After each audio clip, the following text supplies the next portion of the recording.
All right. I want to welcome our viewers to Dissect. I think we took a long break. This is our first episode of the season, right? Of the year. Of the year. Yeah. So we took a long break, but we are back. And we are back in a big way. Of course, my name is Ozo Enugwu-Ukwu. As usual, I'm here with my good friend, Kingsley Ezenwenyi. Akutibo. Of Yogu. Eh? Yeah. Akutibo. Yeah, my name as usual is Kingsley Ezenwenyi.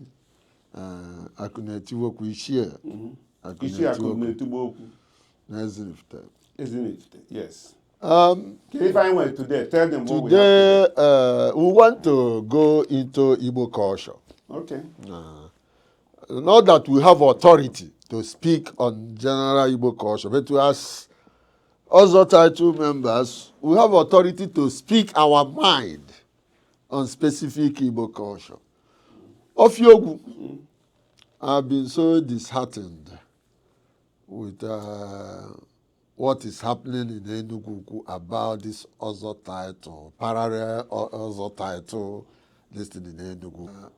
Yes. Maka na ọzọ Igbo bụ ofu. Obodo ọbụla ihe eji mara ndị ọzọ bụ n'ofu obodo. Enwegodi nsogbu. Emechaa eme gịnị? Ekpokọtakwa. So beti na nke Enugwu-Ukwu a na-eje court na-alata. Eje appeal, ejekwa. Enwetugo m idea ihe na-eme beti ndị sụrụ oyibo si ka anụ from the horse's mouth. Ọ bụrụ na ọsọ na onye abụ horse. Yes. But no onye dị na the center of everything. Oge na US, I was so surprised na m jụtara one of my homeboy, a good lawyer. Ọ bụ my friend Nnewi, ọ sị na nnukwu onye ọkaikpe.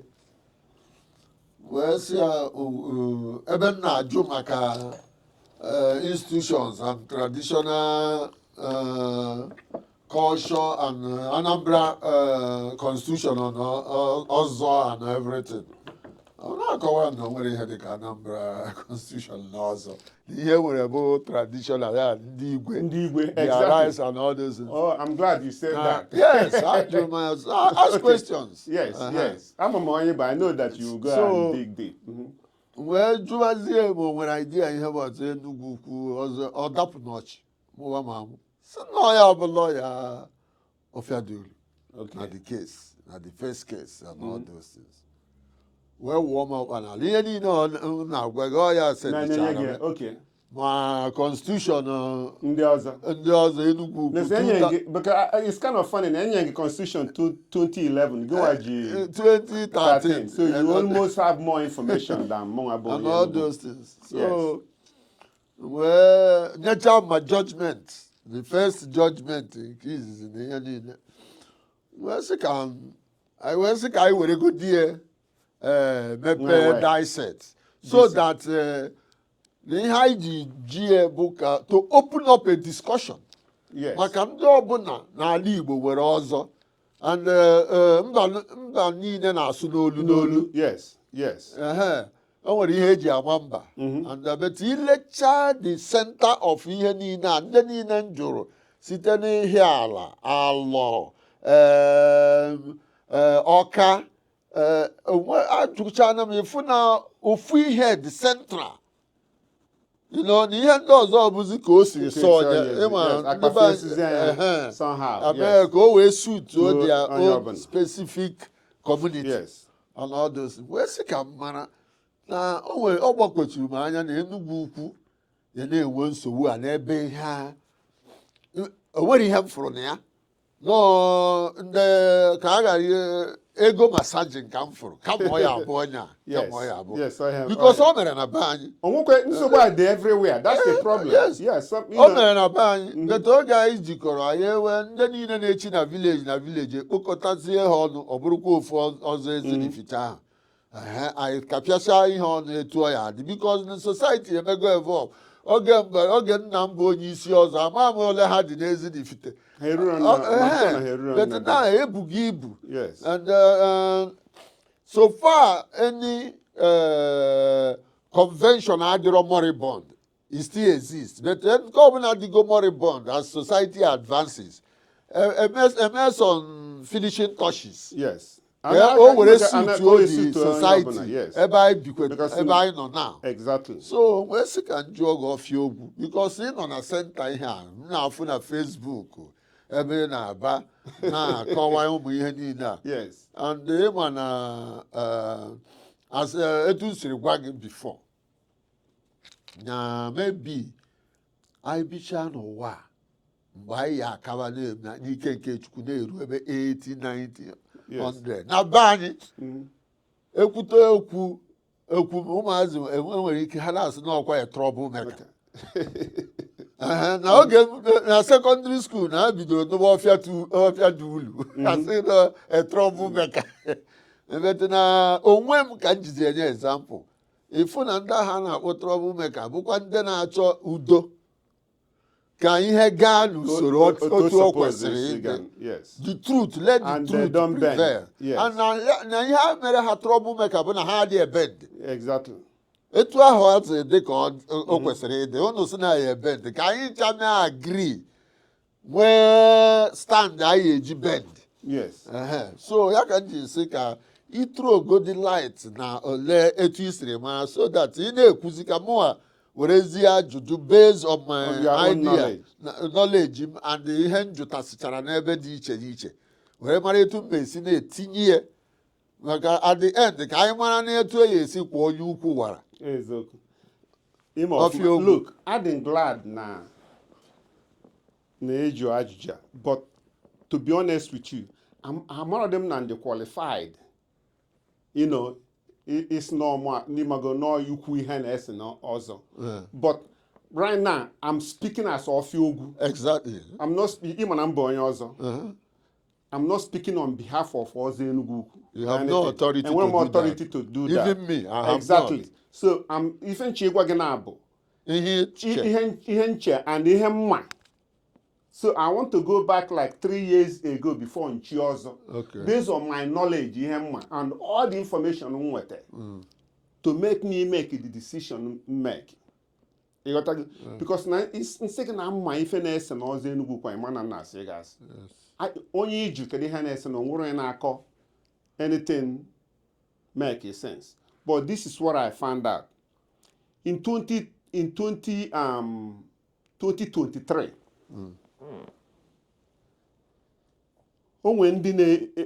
onwe association a na-akpọ AEI. Okay. Somehow, a break here up. About AEI break here up, some people form another association. Naza ECDU. In my community, where the association, Enugwu Community Development Union. Okay. Enugwu Community Development Union. Okay. Okay. You have an old association, Enugwu-Ukwu, right? So some people form other ECDU, right? Form is no old association Enugwu-Ukwu. Enugwu-Ukwu ka ọ dị. Na America ka ha bịa. Okay, butezie. Butezie na America. Okay. Kedu ihe bụ AEI? Association of Enugwu-Ukwu Indigenes. Na AEI na ECDU kedu nke bụ ụzọ dị in existence? AEI na over 30 years now. Okay. This year ka ga-eme our 30th anniversary. Okay. Okay. So some members nọ na AEI wee je form ECDU with ndị be anyị nọ n'ụlọ ndị ọzọ anụ n'ụlọ. Form all the ECDU wee tinye the date na the same day ndị AEI na-eme convention. Na America, not Nigeria. No, in America. So their purpose of creating that ECDU was to shut AEI down. Okay. Okay. So this is how I'm telling you to see about this thing. Picture. That is picture. Because before Uchema drawn each other or whatever. So Mha try to shut AEI down. By then some people in America, na choose in Nigeria, each other. You got that? So how is it na ọbụ na ichi ọzọ na Enugwu-Ukwu na ọbụ na ị nọ na AEI na ị ga-esi from AEI banye ECDU na America before ijechi ọzọ na Enugwu-Ukwu. Okay. Forcing people to leave AEI to go to ECDU to ichi ọzọ. So when no the thing na asị na ọ bụrụ eziokwu because na ama ndị chisi ọzọ here na ha baro ECD, I was arguing. I didn't know that I was really floating. Ha sị na ndị a niile mma nọ na America chi ọzọ na ha ncha abago ECDU. So when chapters ihe na-eme when chapters what's going on wee kpọbazie na onwe ebe constitution anyị si na bifo ichi ọzọ Enugwu-Ukwu na ị ga-aba ECDU na America. You know, and that's how I got into this thing. Mgbe m kpọbazi Nigeria wee chọpụta na-enwe ọzọ na-abụ na ndị ọzọ the way si ebe gbasaa na America nwee ECDU na AEI na ọzọ na Nigeria na ha break going to 2. Ozo Enugwu-Ukwu had to go a break to go into 2. That was my first time. In 2022, that was the first time I'm hearing the thing.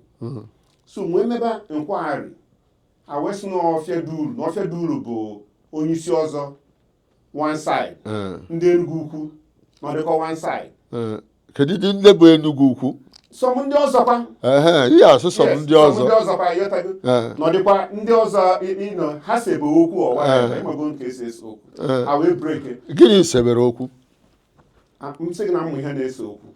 Amaram. But based on court something ha si na Ofedulu adị ekwe. No the heavy high-handed. No dị ekwe nke. So based on that, how we jee court.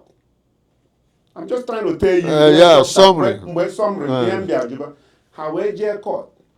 Kedu their prayer na court? Sin ha choose able members of Ozo Enugwu-Ukwu. Was there their prayer or na ha defeat na prayer ha were up to out? Ha bugoduzo no.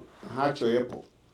Je form all their form all their own indigenous Ozo Enugwu-Ukwu. About the reason, that's a good question. They just form their own Ozo. Okay. Yes. They called it indigenous Ozo Enugwu-Ukwu or whatever. So now Habozi members of Ozo Enugwu-Ukwu society.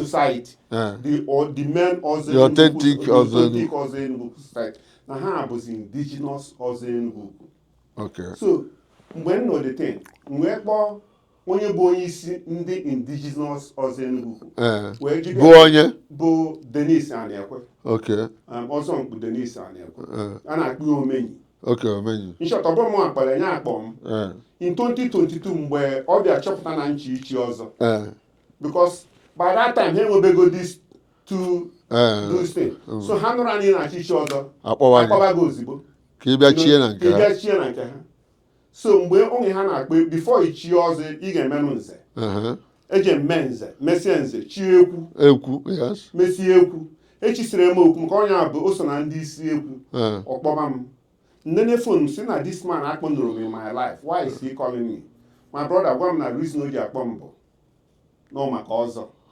And that was mgbe eji mabazia about all this problem. O wee kpọzie m si m na m ga-echikwa ọzọ na ma amaghị ebe m ga-echi ọzọ. Na ọzọ Ofedulu enwere ozi isi na Ofedulu mee nka ịmago kọsị ife ọkọ. Ọ nna m ochie ka ọ bụ. Wee sị na m anụ gị ife ikwu. Kama na m ga-akpọ Ofedulu. Because you man nwere two sides to every story. Exactly, every story. M ga-akpọ Ofedulu. Wee kpọọ Ofedulu. Wee si Ofedulu na ihe nna na ka ka ife mee. Ofedulu kọbakwa m his own side of the story. But the only thing they are chapter, so when nọ na ha break it up, right? I thought na ha break it up.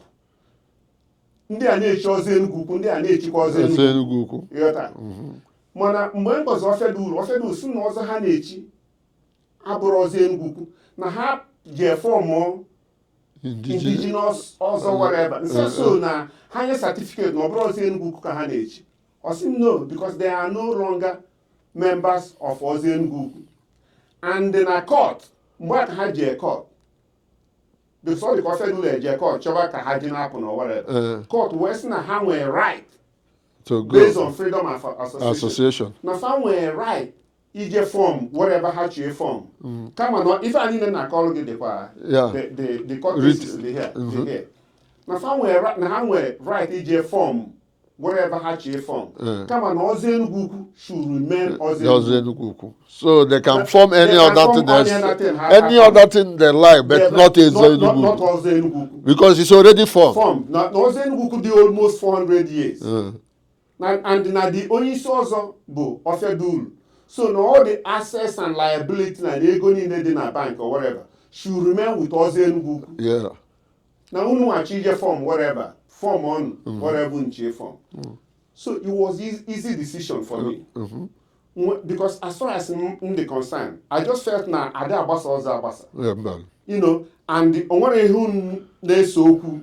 No cardinal something. Make sense. No Ofedulu si nke onye adị ekwe whatever. And I know these characters. All have the agbasa tisa AEI here. That's just the way they operate. So by that time I become upset. And the funny thing, what's going on? You know that? When Ofedulu look, but the funny thing, but by then, Ofedulu had his only two for the other. Every one of them had to go by the other side. Yes,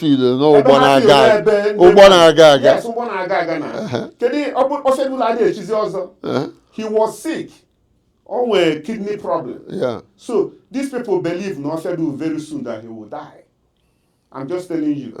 No, whereas in that day, Ofedulu was second in command or Sophia, a gentleman.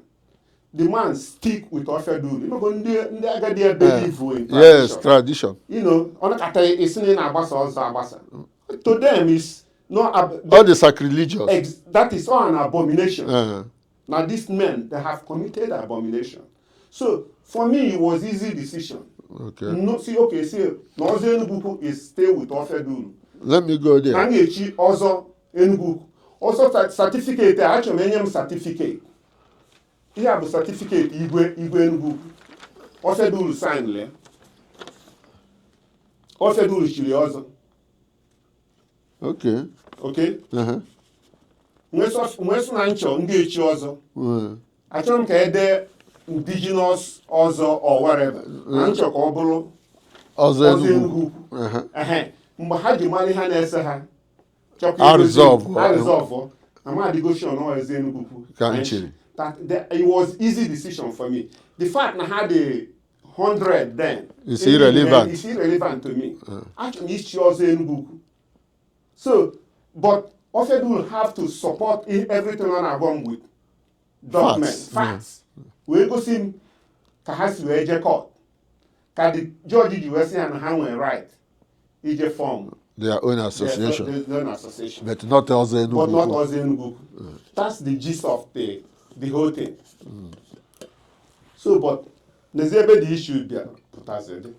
Even and they buy in respect for rule of law or anything. So, Kahapose from Ozo Enugwu-Ukwu. Ha na-echizi ndị mmadụ ọzọ. Na-echikwa ha Ozo Enugwu-Ukwu. With the same certificate. The same certificate. Ha mee flyer depuis Ozo Enugwu-Ukwu papers. Ozo Enugwu-Ukwu indigenous or how they tease indigenous also. And all indigenous can have register. Ha register so na ha na azazi. He represent indigenous he register. Na-echikwa people na confuse ndị mmadụ na-echi ha Ozo Enugwu-Ukwu. Okay? So what Ofedulu did was in 2022 or 2021, this is the case here. In 2021, Ofedulu will take her to court. Na ndị n'anya efu ndị je kọta Ozo Enugwu Joseph Okonkwo ya bụ Ofedulu. His assistant bụ onye Angwa Ozo Enugwu Innocent Okoye. Ọsọ Ofedulu Enugwu-Ukwu n'ugwu. Ya bụ plaintiff.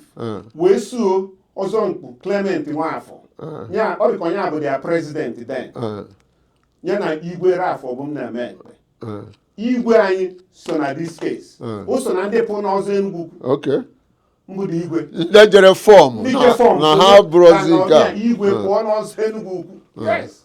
And that's another thing I want you to touch on. You know, na the court ha je. Ofedulu je court wee sị ndị court.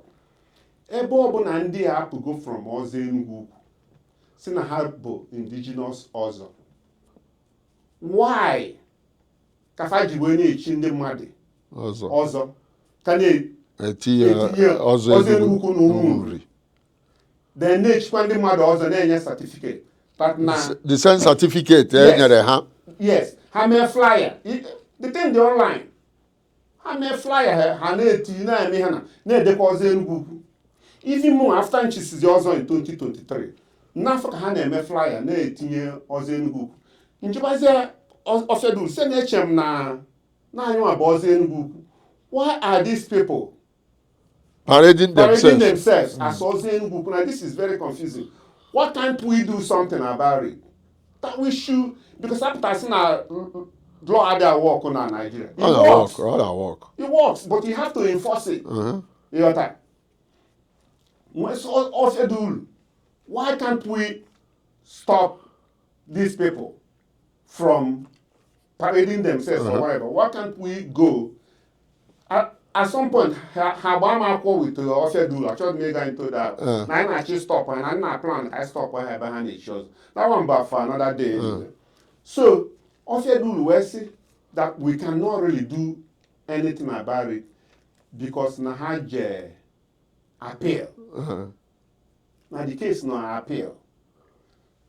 As long as the case no appeal, we can't really do much until I went a judgment on appeal. But in short, go, I think I've shown you this. Because open already good. Oh, one thing like about this, I'm my goodest thing, right? Mbehapo from Ozo Enugwu-Ukwu, this is what I love. Mbehaji Court. They were actually their defense. Reason Haji Wepo from Ozo Enugwu-Ukwu. Part of their case, Bonahasina. Now, the defendant in their counter affidavit averred there is no association known as Ozo Enugwu-Ukwu with members to be represented by Ofedul, basically. No one anything, no one any association known as Ozo Enugwu-Ukwu with members represented by the plaintiff in the suit. Instead, Ozo Enugwu-Ukwu is a revered and ancient institution created by their forefathers. So these men believe now Ozo Enugwu-Ukwu were revered institution. Oh, it's a very revered. Now Igbo land also is a revered institution. A revered institution created by our forefathers. I'm so glad that I mentioned our forefathers. They're only in dispute. Yes, they're in dispute. The same Ozo Enugwu-Ukwu Numadi revered, created by our forefathers, Kundampo, where you form more indigenous Ozo. Okay? Where people here say, oh, na ha pụrụ n'Ozo Enugwu-Ukwu. Na ha ka bụ member n'Ozo Enugwu-Ukwu. One bụkwa member ndị Unu form indigenous Ozo. Depend on their defense. Na si, oh, na ha ka pụrụ. Na ha ka bụ member ndị Ozo Enugwu-Ukwu. So, the judge will know this case. This is very, very important. I know. I have these things. I went my cousin sent my homeboy, a lawyer, lawyer, sent them all these documents because he was part of it. Yes, but I don't No. You don't need to tell me. This is the final. I just want you to. Because cases in the last judgment and what I laid in my hands on the certified true copy of that judgment. That judgment. Some people are got the last judgment. What that judgment is all about. The judgment table, based on this ruling. Okay. This ruling can have an appeal. Yes. And it took almost 4 years for them to. But actually, he got the ruling, the final judgment. The judge. Yeah, the ruling is very simple now. All I say that they have. It is hereby declared that the defendants, who by their own volition are no longer being member of Ozo Enugwu-Ukwu Society, are not entitled to publish, issue any notices, or pamphlets, or any other document whatsoever in the name of Ozo Enugwu-Ukwu na Ụmụnri. This is all encompassing. Exactly. That they have on their own volition to form, so they cannot any publication as Ozo Enugwu-Ukwu. They even say that it is hereby declared that the defendants who by their own volition are no longer members of Ozo Enugwu-Ukwu society are not entitled to initiate new entrants into Ozo Enugwu-Ukwu na Umuri after the affirmation of the court of their voluntary withdrawal from Ozo Enugwu-Ukwu. And that the defendant, whether acting in person or through other person or persons, acting as their previous or collaborators, are by other mandatory injunction restrained from parading themselves or further parading themselves as leaders of members of Ozo Enugwu-Ukwu society. The defendants jointly and severally are restrained from publishing or causing to be published or distributing any notices, circulars, or any other document or further initiating members in disguise in the name of Ozo Enugwu-Ukwu na Umuri. It is hereby set aside the initiation of the following persons: Go ahead and Ralph ABC, Augustine Abis, Dr. Owo, Engineer Kene Nkwonta, James Echezona, Uzochukwu Echezona, Bonny Ugonabo, Sabase Mbuba, Professor Mike Nwafo, Sylvester Osineme, into Ozo Enugwu-Ukwu na Umuri, which was made by defendants after their voluntary withdrawal from Ozo Enugwu-Ukwu, and as affirmed by the decision of the court in suit number A/116/2014. The sum of 5 million naira as general damages suffered and incurred by the plaintiff as directed in consequences for the defendant's wrong is hereby refused. Instead, the sum of 200,000 naira is awarded to the plaintiffs as general damages. You know, so this is the issue. But my point is this. You know, at times of Yogu, court gives judgment, but not peace. Of course. So the situation now is these people went and formed a different indigenous Ozo tribe. And some of them that I have talked to in the past are claiming that Ofiadulu, abụrụ onye isi ọzọ, abụrụ onye ọzọ, n'ochi ọzọ, and all those things. And eme such claim, ana m amụ amụ. Because ọ bụrụ na Ofiadulu, in my own understanding, no, isi na ochiri ọzọ na ọ bụrụ onye ọzọ, ominu na ndị Enugwu-Ukwu niile etiri ọzọ dị nzuzu. Na onye echiri ọzọ. Ndị niile ochie ọzọ. Na ndị niile ochiri ọzọ. Ma igwe ha bụrụ ndị ọzọ. Okay, certificate igosi na ochiri igwe ọzọ. Yes. Isi na ọ bụrụ onye ọzọ, which means na ochiri ọzọ, o nweghị right ishi gị ọzọ.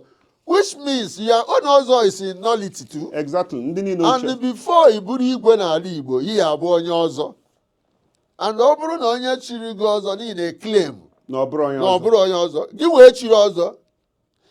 By extension, na ịbụrụ n'igwe or n'igwe gị dị nullity. I don't understand. No. So these men, they are very confused. You know what I mean?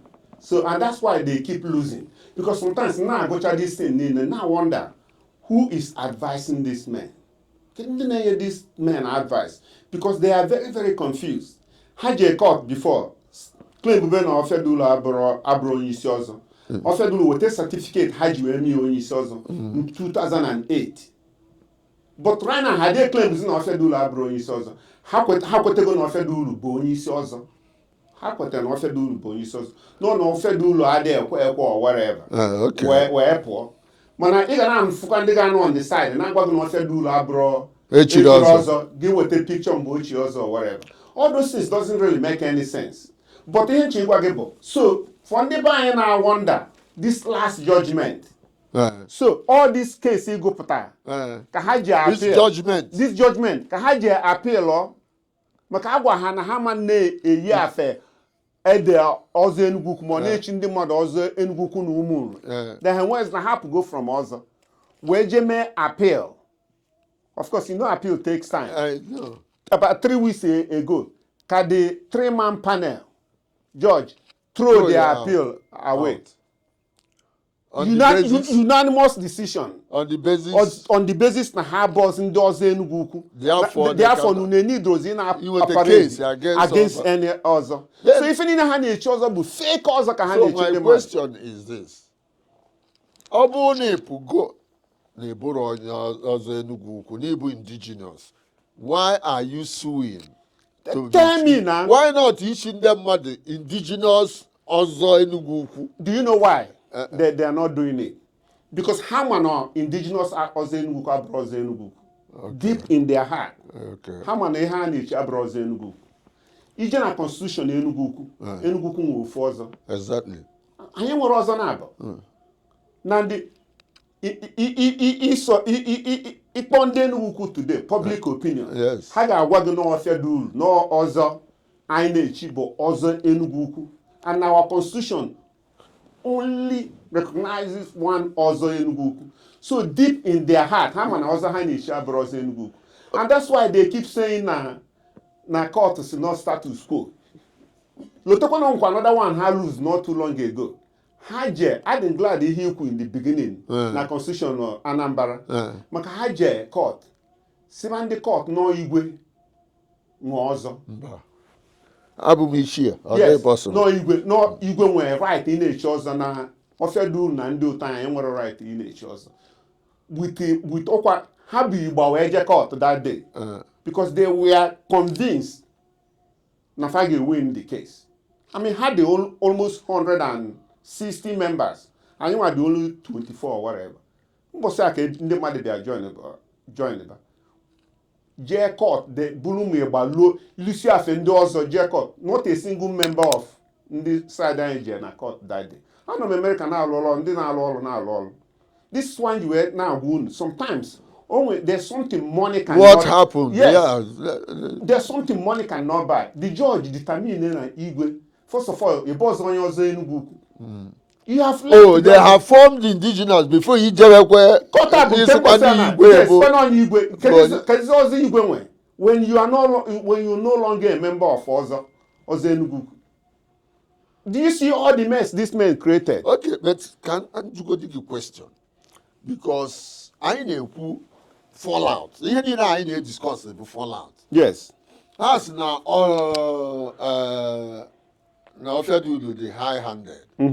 Maka na onye si na ihe na-atọ ụtọ okwu ihe ọ na-atọ ka ya. Exactly. Kedu ihe ha kwuru by this high-handedness? O nwere ihe ọzọ another step ha take to curb the high-handedness, because n'ọzọ Ofiadiolu bụ onye isi ọzọ, but ihe ọ na-ekwu unless it is in line with ihe ọzọ ọ dị sacrosanct. Exactly. Enwere ndị 4 members, 8 members, depending this is why I'm upset with them. Because before all these things, Amamoya Ofiadiolu, I just called him in 2023.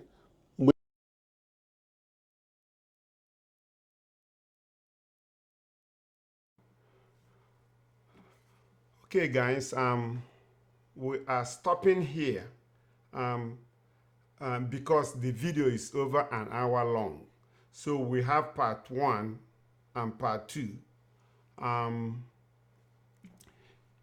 In part 2, I will provide the certified true copy, the CTC of the appeal court verdict, which I have already applied for. Once I have it in hand, I will read it out. I will read it loud for everyone to hear. I mean, the purpose of this is to combat false narratives and propaganda, and also to counter misleading narratives being spread by individuals who may not fully grasp the situation or who are deliberately trying to distort the truth. I mean, my goal is to provide accurate information for ndị Enugwu-Ukwu, That's the purpose of all this stuff.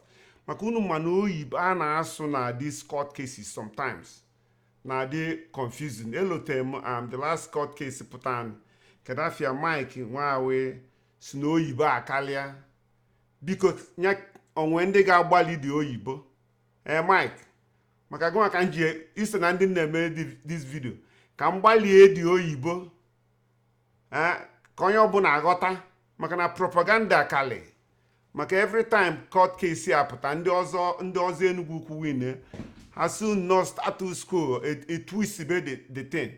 This case is very very easy to follow and understand.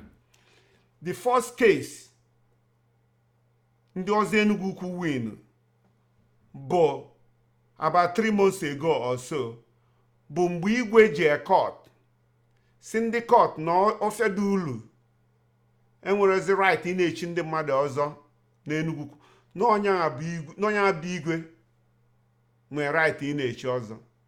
Ndị court wee sị ya na-asị na ọ bụrụ ya na onwere any power onwe ị na-echi ọzọ. In fact na ọ bụrụzi onye ọzọ Enugwu-Ukwu so na ofedu uru ka nwee right ị na-echi people ọzọ Enugwu-Ukwu na nya bụ igwe not only na ọbụ ọzọ onye ọzọ Enugwu-Ukwu na ọzọ na-echi bụ ọzọ ikwikwio ma in People's Association ọzọ social club. So as we talk today, Igwe Enugwu-Ukwu is not a member of Ozo Enugwu-Ukwu, and that's what court rule rule. That's exactly her court rule. So ndị a na-asụ na igwe nwe ọzọ no custodian kanka igwe nwere ọzọ ijegodi na Anambra state law onwere anywhere e provide no igwe nwe ọzọ ma ị ga na-anụ rumor asị gị no igwe nwe ọzọ no igwe bụ custodian. So onwere ọzọ igwe nwe. That one adigo proven and settled. This last one put on the confused also, which we also discussed on part 1 of this video. But after Igwe na ndị otu ya pụcha n'Ozo Enugwu-Ukwu, ha wee form more indigenous ọzọ. But the problem na ha na-echikwa ndị mmadụ ọzọ, ha na-echikwa ọzọ Enugwu-Ukwu instead of indigenous. Na-enye some people certificate Ozo Enugwu-Ukwu. In people like Sylvester Sineme, Basil Mboba, Dr. Owo, Tower, Echezona, my EBs, the 2 EBs. Mgbe echi ọzọ enye ha certificate Ozo Enugwu-Ukwu, which the court say no na ha need to return the certificate, not the null and void. So the certificate ha nwe abro is supposed to inye ha that certificate. So ofedulo wee jekwe court wee gwa ndị court na ha need ozi na-enye people certificate Ozo Enugwu-Ukwu. The court agree with ofedulo na anyịnwa na ndị niile fa na-echi ọzọ moving forward ma ndị ha chiga echi unu enyezi na onye ọbụla Ozo Enugwu-Ukwu na abụọzi ndị member ndị Ozo Enugwu-Ukwu. You people nọ na social club na Ozo Enugwu-Ukwu remain with office dulu na whoever wants to join na dị agbasa ọzọ agbasa. So ha wee jee appeal, okay, ha jee appeal since 2021 I believe ka ha nọ na appeal ahụ na-claim kwa na ha ka nọkwa n'Ozo Enugwu-Ukwu even though na ha form go People's Association. Ha si go from indigenous banye na People's Association. Then on top of it, na-claim na ha ka bụ member ndị Ozo Enugwu-Ukwu. Wee jee appeal wee throw the case away. Wee gwa ha na nune need oze ị na-ama akwa ede Ozo Enugwu-Ukwu na Umunri nune abọzi ndị Ozo Enugwu-Ukwu. So right now ha chie anybody Ozo Enugwu-Ukwu, we can enforce it. But I don't want to say too much on that because na mejiro the CTC, the certified true copy of that court case. So part 2 can get provided the appeal court judgment. Gosi ni ngolu ni asubu mo oyiba ha na abiasu kunjina dị na confused. Maka this case dey very straightforward and that's my goal. So ị na-echi ọzọ ka ị mara ife ị na-echi. Maka ndị a niile na cause confusion ka ngwu na eziokwu, these men believe na ofia dulu ga-anwụ. because Ofiadulu ya nnekwu. They were praying for this man to die. Ofiadulu ekworo onwunwo na-arụ ha wee gbapụ n'ọzọ. We make a big mess. So that mess ha make ka ha na-achọzi ụzọ na ha ga-esi wee fix the mess. But pride ekworo ha. Hopefully one day onye mma ife n'ime ha nche niile ga-apụta. Go ha na enough is enough. Because ngasa niile adịgo too much. Oto ha si ghasa ọzọ ka ha si wee bịakachi ghasa AEI. And some of them enwere the shame. They're still going to convention na America. Ha bịa na-akọ iri na-agwa unu na-akwụọ ndị ụgwọ akwụkwọ akwụrọ ndị ụgwọ akwụkwọ. Ngwa unu nwa mụọ bụ ọfịa ugwu ndị na-akwụrụ ụgwọ akwụkwọ. You won't believe it. Or millions of money ndị AEI ego anyị na-go n'Enugwu. Nobody is bragging about it. Onye ndị na-akwụ ụgwọ akwụkwọ ma ndị na-provide something n'Enugwu. Yeah, ime something we like na ime something. Mana ịma njizi na ị na-eme something chọzịa ka ịzọkọla everything. Ka a na-aba awụghị ka afọ gị. As if ni unu bụ Chukwu. No, we must do the right thing. Onye Chukwu gọzi. Nya gọzi ibie. Osita agwụ na-asụ onye enye. Ọ bụrụzi na ịkwụ mmadụ 1 or 2 ụgwọ akwụkwọ. And some of these people na-brag na ha na-akwụ ụgwọ this. Ọkwa ha jee na village ha elekpa na village ha. Welekwa the money na-adash youths. Ọ dị unu ka na-emelu na ezigbo ihe. Time for all that crap is over. I sure people we want time for that thing is over. I chose ịpụta a na-asị anyị na-asị na-achọ onye a ga-dominate or whatever. No. Ụrụ anyị achọrọ peace. I chọrọ peace. Mana ọbọzi peace where you dictate what will happen. Or ebe ijide eziokwu ikpọdo ya isi n'anya. Ma o jide igwu na-akwaghala igwe na-confuse igwe. Na-asị igwe na ọnya nwe ọzọ. Igwe nwere ọzọ, ọ bụrụ igwe nwe ọzọ.